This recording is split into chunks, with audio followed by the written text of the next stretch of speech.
Dari penjuru Indonesia. Kita akan dengarkan kisah-kisah langsung ya dari hati. Kemudian ada panel terakhir dengan tema Accelerating Floating Solar PV, Policy, Technology, and Implementation. Baik Bapak Ibu, tanpa berlama-lama langsung saja kita simak sesi panel pertama pada Breakout Room kali ini dengan tema Green Industry Powered by the Sun.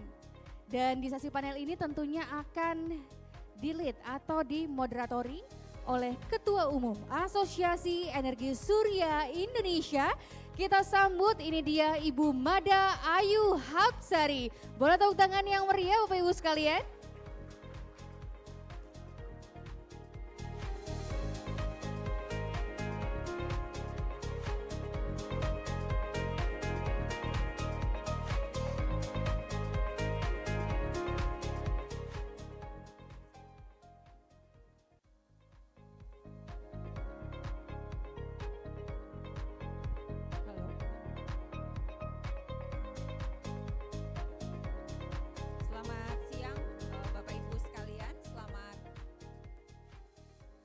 Selamat datang di panel 2A Green Industry Powered by the Sun.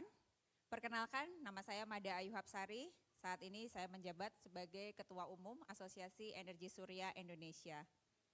Hari ini saya akan memandu diskusi siang ini yang kita harap akan menjadi sangat produktif dalam diskusinya. Jadi kenapa green industry ini menjadi salah satu topik yang perlu kita bahas saat ini, karena seperti kita tahu, industri adalah urat nadi ekonomi Indonesia yang salah satunya menyumbang emisi terbesar. Tekanan global seperti CBAM dan tuntutan ESG membuat dekarbonisasi pada industri menjadi salah satu hal yang penting dan tidak bisa lagi menjadi pilihan, sehingga harus dijalankan. Energi surya memiliki potensi yang besar yang kian terjangkau. PLTS bisa dipasang mulai dari skala yang terkecil hingga terbesar untuk kawasan pabrik maupun lokasi yang berdiri standalone. PLTS membuka peluang ekonomi hijau dan juga dapat menarik investasi. Hari ini kita akan membahas bagaimana berbagai pihak berkolaborasi untuk mewujudkan green industry ini ada di Indonesia. Untuk itu mari kita mengundang beberapa panelis siang hari ini yang memang sangat pakar di bidangnya. Pertama saya akan undang adalah Dr. Winardi, Direktur Perwilayahan Industri Kementerian Perindustrian. Silakan Pak Winardi.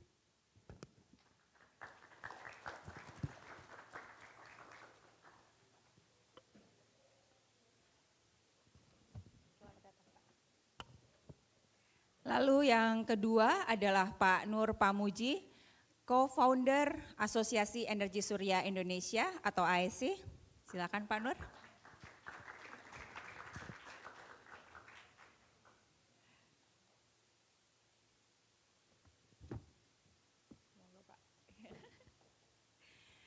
Yang ketiga, Ibu Vega Violeta Puspa, Direktur Operasi dan Keberlanjutan PT Jababeka Infrastructure.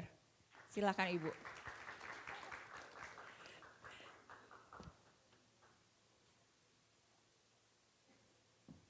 Lalu kita panggil Bapak Dr. Farid Wijaya, Senior Analis Material dan Energi Terbarukan dari IESR.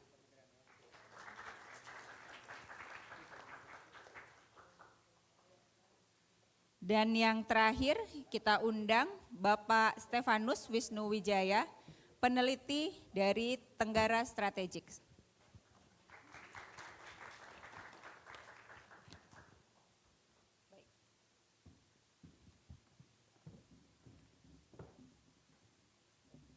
Baik, dalam hal ini nanti kita akan lakukan talk show, jadi nanti saya akan melemparkan beberapa pertanyaan kepada para panelis yang hari ini.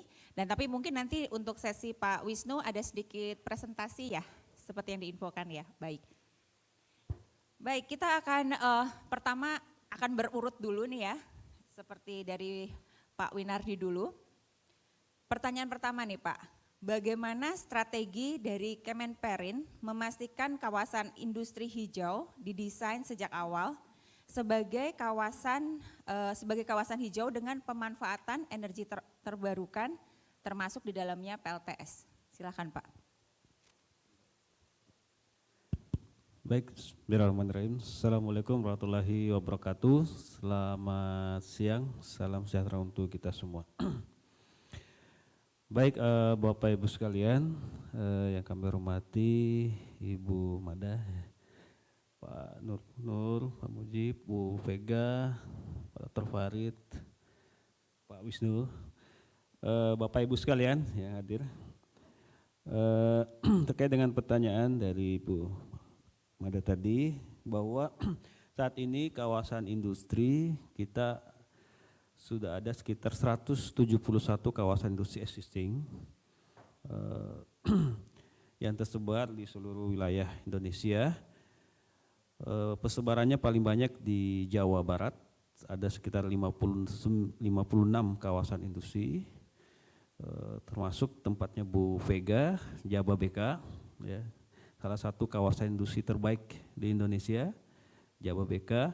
Kemudian saat ini kita sedang mengembangkan atau sedang membangun 41 kawasan industri baru yang merupakan proyek strategis nasional atau kawasan industri prioritas yang ditetapkan di dalam RPJMN. Kemudian kebijakan pengembangan kawasan industri, kita sedang menyusun yang namanya Peraturan Menteri Perindustrian tentang kawasan industri berwawasan lingkungan. Nah, kami sedang melakukan pilot project untuk penerapan Eco-Industrial Park di beberapa kawasan industri.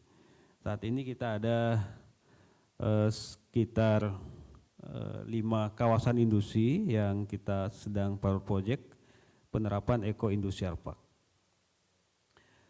Kemudian terkait dengan bagaimana penerapan ya Pak tadi energi energi PLTS ya dari sejak awal. Nah ini memang tantangan Bapak Ibu sekalian karena sebagian besar lokasi-lokasi kawasan industri yang sedang dibangun itu kapasitas listrik Pak dari PLN itu sangat memadai Pak.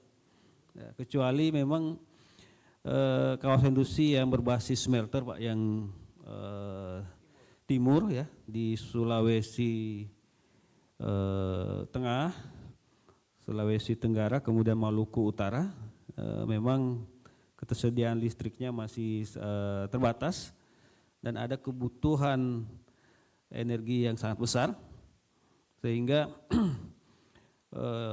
pengelola kawasan industri yang menyediakan sendiri PLT pembangkit listriknya, namun sayangnya belum menggunakan PLTS Bu, masih menggunakan PLTU yang berbasis batu bara. Namun demikian kami terus mendorong kawasan-kawasan industri kita ini bertransformasi menjadi kawasan industri yang berwawasan lingkungan. Jadi kita lihat di dalam regulasi kita di dalam PP 20 tahun 2024 tentang pengelolaan industri, kita didorong untuk mengembangkan kawasan industri berwawasan lingkungan.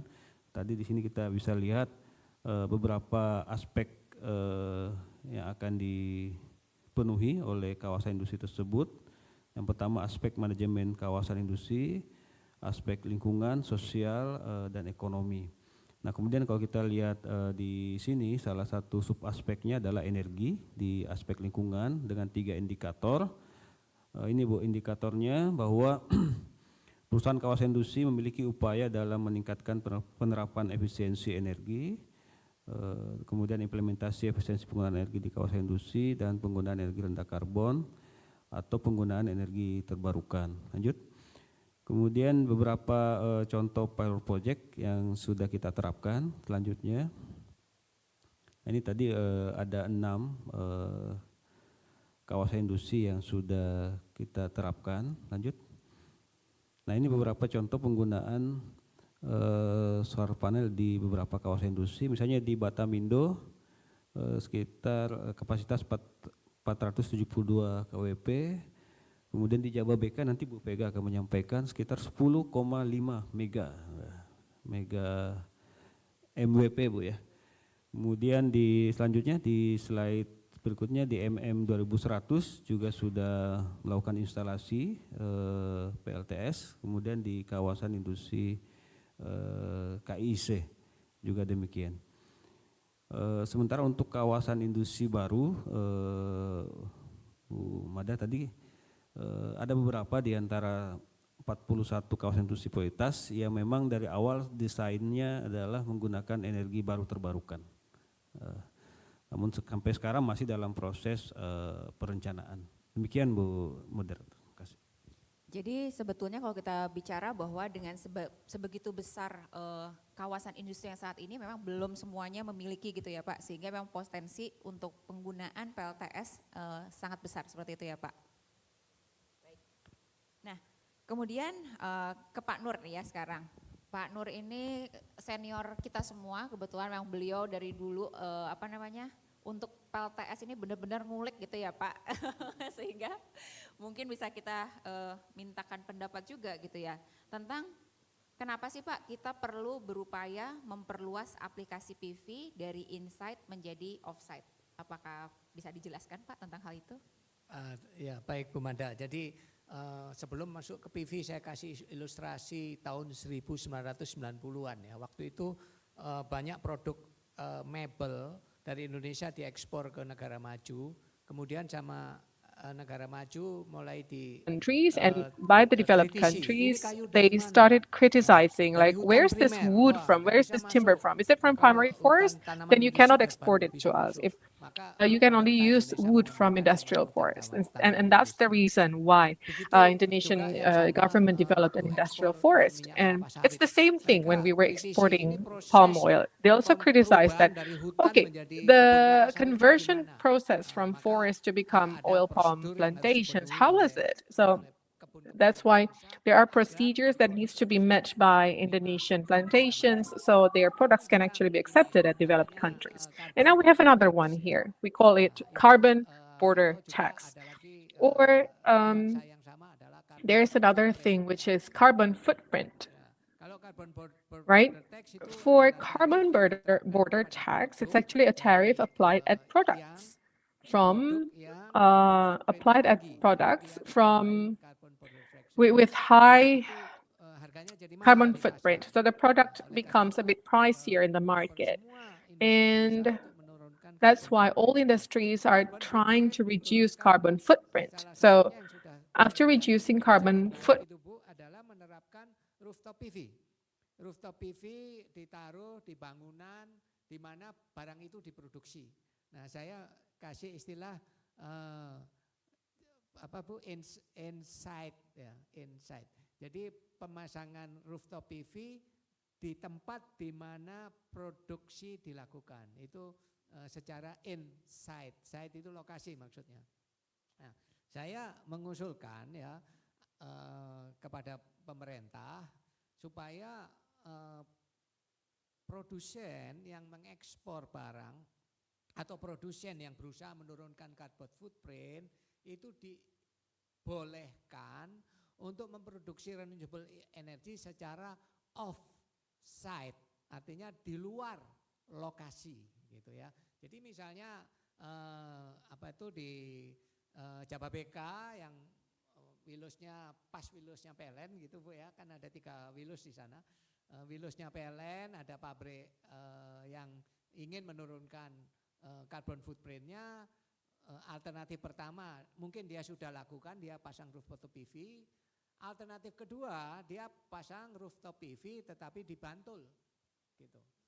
Ya, jadi tidak harus di site di mana produksi dilakukan, tetapi di Bantul. Nah, produksi yang di Bantul itu mengoffset penggunaan listrik di Jababeka tadi begitu. Jadi dengan cara ini maka hak bahwa carbon footprint dia sudah turun itu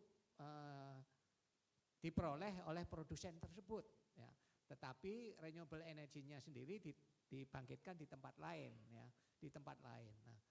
Nah, cara ini diakui secara global sebagai salah satu cara untuk menurunkan carbon footprint karena dia telah berhasil menginjeksikan renewable energy ke planet bumi sejumlah yang dia gunakan di tempat dia berproduksi, ya. Itu bisa dilakukan. Nah, cara ini Bu Mada itu tidak membebani PLN, ya.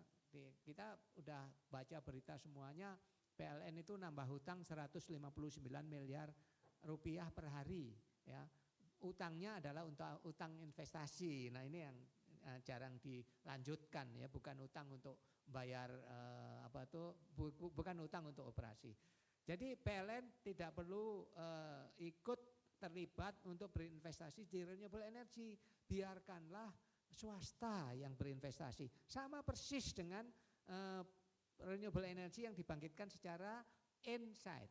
Yang berinvestasi di atas adalah perusahaan RESCO, Renewable Energy Service Company. Dia investasi di atap, pemilik gedung, pemilik pabrik menyewa fasilitas yang ada di atapnya. Hal yang sama bisa dilakukan. Investor RESCO invest di Bantul, ya. Kemudian fasilitas itu disewa, dibayar oleh si pemilik pemegang izin usaha IUPTLSU, ya. Pemegang usaha pembangkitan untuk pemakaian sendiri, ya, tapi pembangkitannya adanya di Bantul gitu. Jadi sebenarnya itu secara global itu manfaatnya sama. Mau dibangun di atapnya atau dibangkitkan di Bantul itu nggak masalah. Karena efeknya kepada bumi itu sama, ya. Sama-sama baik gitu maksudnya. Itu Bu Mada kira-kira. Ya, menarik banget ya Pak yang Bapak sampaikan tadi. Jadi kalau begitu itu maksudnya Pak Nur adalah walaupun pengguna katakanlah di sini misalnya di Jababeka, Vega di sini ya, penggunanya di Jababeka tapi membangkitkannya di daerah lain karena dengan asumsi mungkin kawasan yang di Jababeka terbatas, misalnya seperti itu, dan dibangkitkan di Bantul misalnya tadi ya. Nah, bagaimana pembangkit yang di Bantul ini bisa membangkitkan untuk di Jababeka juga Pak? Bagaimana caranya? Sebenarnya itu tidak mengingatkan rakyat. Itu ilustrasinya. Kemudian PLN juga untung Bu. PLN itu ditarget menaikkan renewable energy. Dan kalau dia investasi dia harus nambah utang. Itu faktanya begitu. Nah, kalau ini renewable energy di negara ini bertambah, tetapi yang investasi swasta. Pemilik pabrik tadi diuntungkan juga bahwa carbon footprint dia turun, gitu. Carbon footprint turun, dia nggak keluar uang ekstra kok. Sama kayak rooftop PV, dia kan nggak keluar uang ekstra, ya kan. Kemudian investornya juga diuntungkan.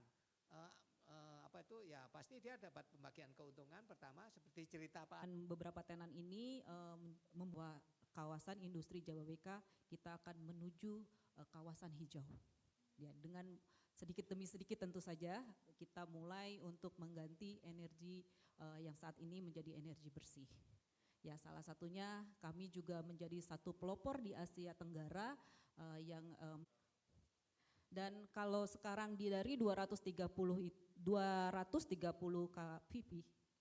KWP, sorry, saya masih belum hafal. KWP itu setara dengan 550 emisi karbon yang bisa kita decrease, gitu. Ya, paling tidak begitu ya Bu ya. Nah, saat ini tidak hanya dengan kita punya facility, tetapi juga dari co-founder tadi yang dari NZICC itu, kita sudah mulai hampir 17 tenan besar, anchor tenan kita sudah terpasang instalasi solar panel. Solar panel yang terpasang memang belum begitu besar dengan wilayah kita Bu. Kebetulan Jababeka, kawasan Jababeka itu sekitar 5.600 hektar dengan cuma 10 MW, kayaknya masih kecil sekali ya Bu ya. Kalau dilihat, boleh dilihat, itu tenan kami yang sudah terpasang dari beberapa perusahaan, ini masih 3 perusahaan, harusnya sudah 17 perusahaan, mungkin ini data lama Bu. Dan yang sekarang per September ini saya mendapat data dari beberapa wilus bahwa energi sudah sampai 10,5 megawatt peak gitu. Dan yang sudah tenan-tenan kami yang saat ini sudah melakukan implementasi solar panel adalah perusahaan-perusahaan yang memang global. Global yang paling banyak adalah untuk manufaktur, otomotif dan F&B gitu.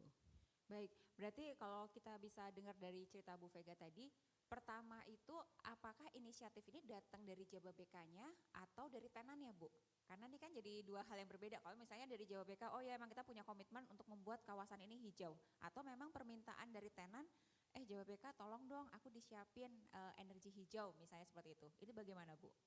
Jadi seperti saya sampaikan bahwa saat Jababeka waktu dari Kemenperin belum ada kawasan hijau pun, Jababeka sudah berkomitmen untuk menjadi salah satu kawasan yang berwawasan energi terbarukan gitu. Tepuk tangan dulu nih buat Jababeka. Keren banget, Bu. Jadi memang malah dari Jababeka-nya gitu ya, bukan dari industrinya di awalnya gitu. Baik, nah ini kita ke Pak Farid nih sekarang nih. Dari IESR sendiri, sebetulnya temuan utama apakah yang mengenai PLTS ini ya, untuk pemanfaatan green energy di industri?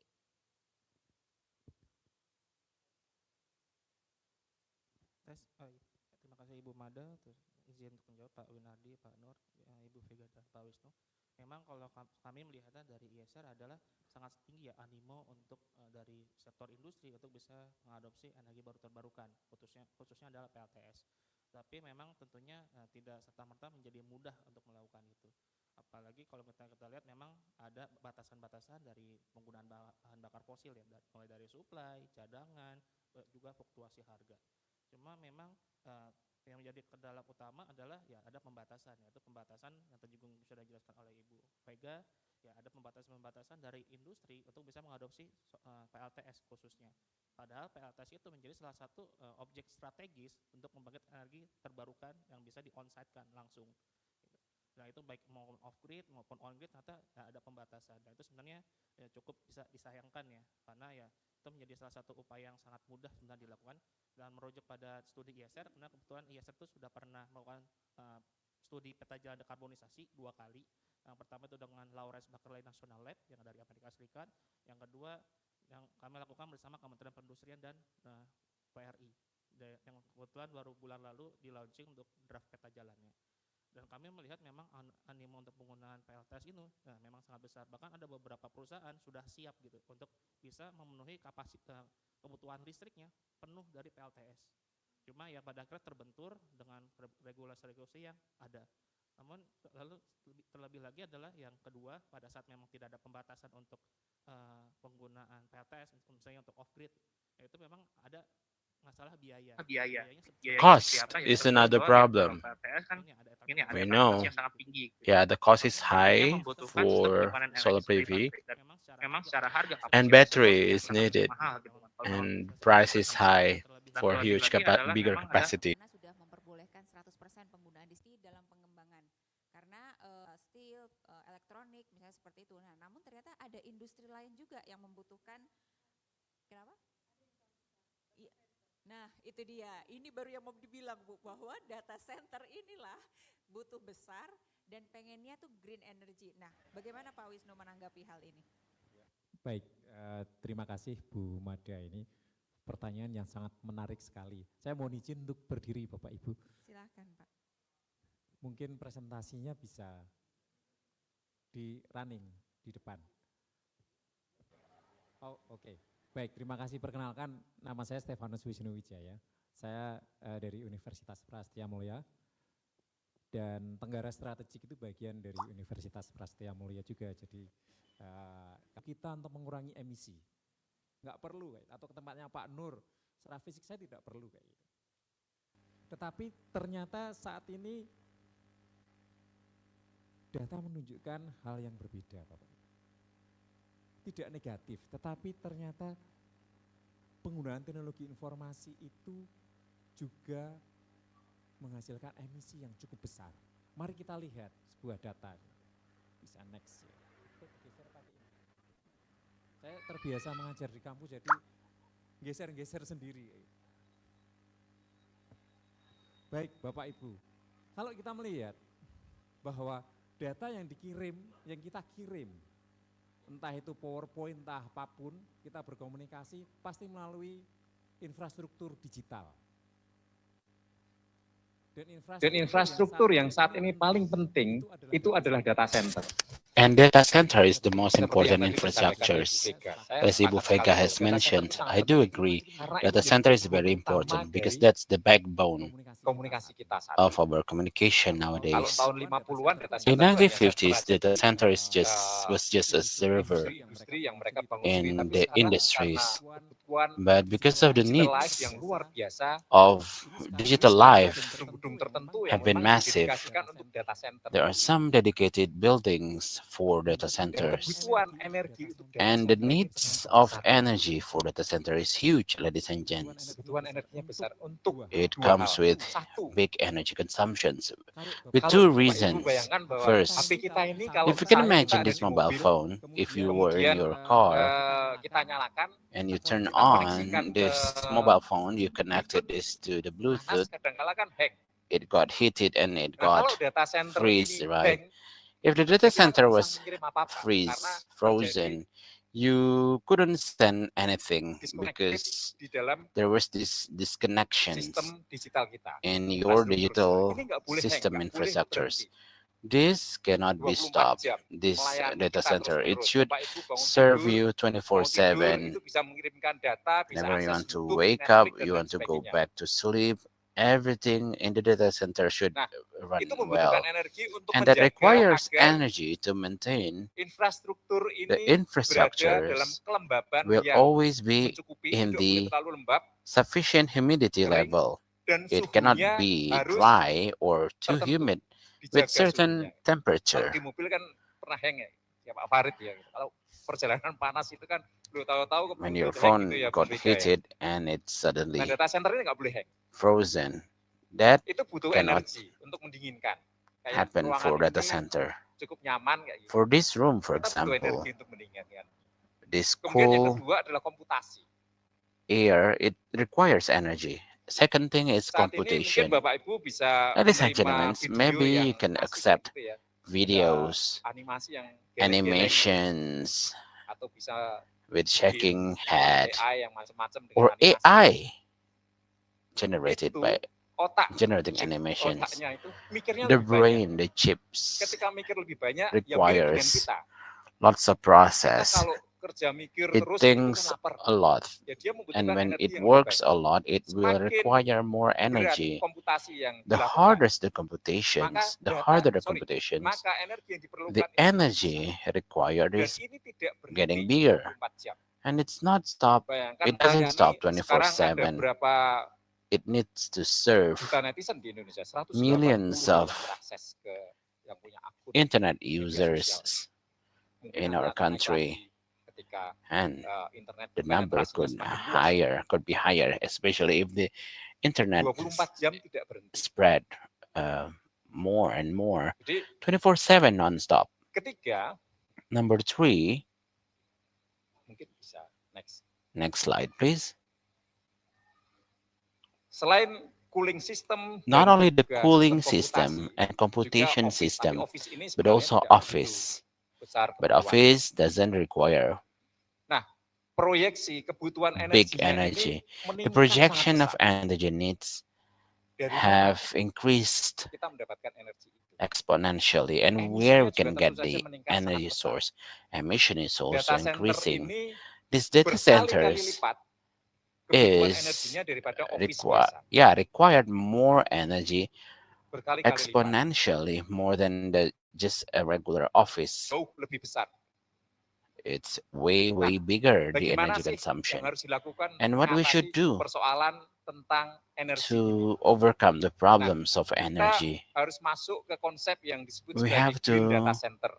check this concept, Nah, bagaimana green green data data center centers, itu bekerja? and how the green data centers works. Ini nggak bisa untuk gerak-gerakin ya?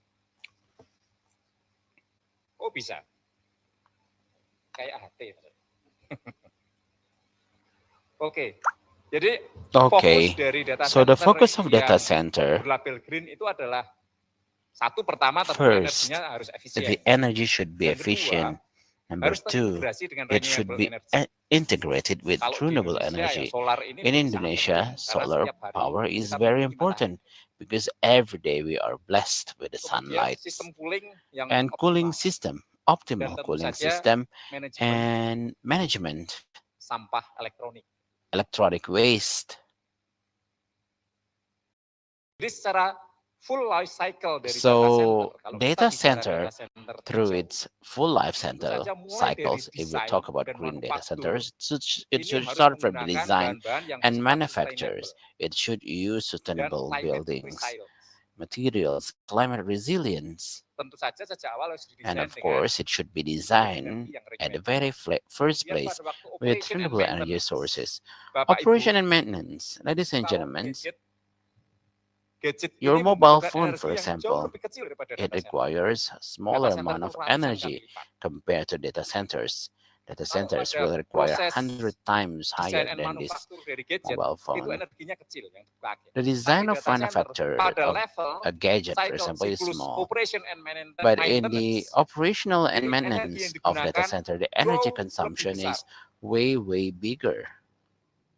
Di dua fase ini In kebutuhan these two energinya cukup phases, besar. the energy Pertama, fase consumption is sedangkan di fase huge, ketiga ini adalah especially in the second mengenai dampak phase. lingkungan The atau third manajemen phase waste is waste atau management phase. sampah. Nah, bagaimana sih So kita how memilih lokasi we data can center select di the Indonesia? locations Sebenarnya ada for data 4 pilar center yang in harus Indonesia? kita There are 4 pillars pertimbangkan. that we Satu have to adalah consider. akses terhadap renewable energy. The first one, the access for renewable Seperti energy. kita ketahui kalau di Indonesia ya As we all know, potensi solar ini the cukup besar. potential of Selain solar energi is yang lain big, not only others. seperti Not only that, but also we have hidro, another geothermal, dan lain source sebagainya. of energy like hydro Kemudian and geothermal digital and physical and connectivity. digital and physical connectivity. Kemudian yang ketiga And number socio-economic 3, aspect, dan socio-economic yang keempat aspects. adalah climate and Number 4 is environmental climate issues. and environmental issues. Ternyata waktunya tinggal sedikit. I have limited time and Ini just saya itu kadang-kala mikir ini di depan ini realized. SKS, gitu ya. I was thinking I was given a 2 Jadi saya mencatat saja, maaf Mbak Mada, ini hanya credits of lectures. seperempat SKS Sorry, saja. I have to Nggak skip ada some. ujiannya Bapak Ibu. No test for you, ladies and Kalau gents. di Don't Prasmo worry. dikit-dikit ujian tugas Mas. But Jadi at Prasmo saya juga University, berikan tugas. everything comes with a test. Jadi So, terkait dengan data center in ini, relation to kenapa the green data data center center, itu why sangat green data penting, center is Bapak very Ibu, crucial, bahwa ladies and gentlemen. pertumbuhan ekonomi kita sangat Economic, luar biasa. our economic growth has been remarkable. Pemanfaatan The utilization of digital life the atau digital kehidupan life digital, baik untuk layanan bisnis for maupun business kehidupan kita services sehari-hari, or for daily lives itu or daily sangat needs besar sekali. have been huge. Dan itu semuanya harus dipenuhi And dengan it all should digital be fulfilled infrastructure yang by handal. a very good, Dan sumber sophisticated energinya ini akan digital dibutuhkan, infrastructures, akan naik terus and menerus, that dan tentu will saja require emisinya juga energy akan naik sources, terus-menerus. and the energy Disinilah consumptions sebenarnya will go up titik and letak up, di and mana emission green will data also center increase. itu And that's diperlukan. where the green data center Baik, is crucially needed. saya masih punya 22 I detik still saya have serahkan 22 kepada Ibu Mada. seconds, Terima and kasih now Bapak I Ibu. give it Tidak back ada to Ibu ujian. Mada. Thank you. No test Ya, after this. Don't worry. terima kasih Pak Wisnu. Thank you, Mr. Nah, jadi Wisnu. kalau tadi Pak Wisnu kan sampaikan ya, green data You've center mentioned about consume energy sangat green tinggi data gitu ya. center that will Nah, require energy apakah menurut consumptions, Pak Wisnu high sendiri energy gitu ya, bahwa consumption. PLTS Mr. ini akan Wisnu, do you menjadi think that solar PV or solar penyedia power daya plant can be dalam the green energy yang baik source or untuk of green data center energy itu sendiri? for our data center? Baik, terima kasih Bu Mada. Thank you, Bu Jadi Mada. kita hidup di daerah tropis. As we Hidup are di daerah tropis di all mana here living in matahari tropical ini cukup areas, berlimpah. sun PLTS ini rays membutuhkan are space in dan kita juga abundance, punya space ruang yang and cukup. solar PV Jadi requires saya space, pikir and we have the spaces, right? pemanfaatan PLTS ini I bisa think menjadi salah satu alternatif solar untuk PV can menyediakan be one of energi the dan alternatives mengurangi emisi. for energy Jadi provisions artinya and to reduce Bapak emission at melihat the same bahwa time, PLTS ini meaning akan that you cocok jika see digunakan solar sebagai PV source is untuk will green be data good center seperti for itu the ya Pak ya. source of Iya. energy for green data Baik, center, terima right? kasih. Nah, kemudian Yes. ke Bu Vega nih sekarang. And now let me move to Bu Ibu Vega kan Vega. sudah melakukan Ibu ini Vega, cukup lama lah ya, you've dari been doing awal gitu this ya. Apa for pelajaran quite a long time. praktis nih Bu dari What would be the pengalaman practical kejadian Anda lessons ya from mengimplementasikan Jababeka to PLTS implement solar baik dari sisi PV teknis maupun in terms of technicalities and in terms of business, and how tenants appreciate this, because this come from you, Jababeka initiative, right? But I want to know what would be the responses from your tenants. Thank you, Bumada. This is truly based on our experience in 2022 and sorry, 2002, 2003 and 4 and 2025. Technically speaking, I'm not saying about obstacles, but the priority for this industrial zone to implement solar PV through rooftops are how to select the efficacy of solar PV, batteries on grid, but this can also be the challenges for us, especially in the industrial zone. We have three main business areas for APC. APC is determined by the business holder, business area holder.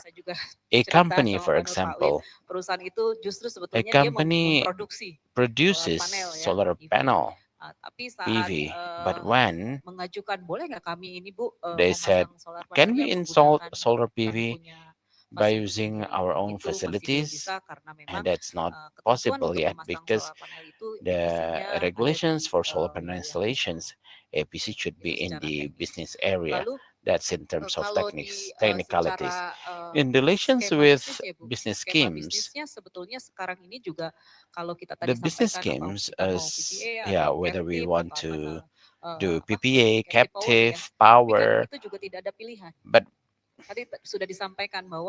it has been mentioned that's the policies of the business area holder, owner. If we are allowed, being an industrial zone, for example, solar farming at another place to reduce the footprint, that is interesting, yeah. Yeah, rhetorically. The fact is that we have the initiative, but we still find problems. Even though you mentioned we have the regulations, ma'am, this and that, but that's still an obstacle. Even though we have ambitions, maybe you know that we have Tanjung Lesung and Morotai. We have so many land areas, and our tenants have the same ambitions. They have that kind of desire to develop their own solar panel. The policies within industrial zones or the allocations for solar panel utilization is still limited. For example, for PLN grid, in maximum we can only get 15% allocation for Bekasi Power and Cikarang Listrindo. The maximum we can only get 20%. 100% in the daylight, as it was mentioned, I don't think so. Yeah, we have around 17 tenants who are still in the process and they don't get the location.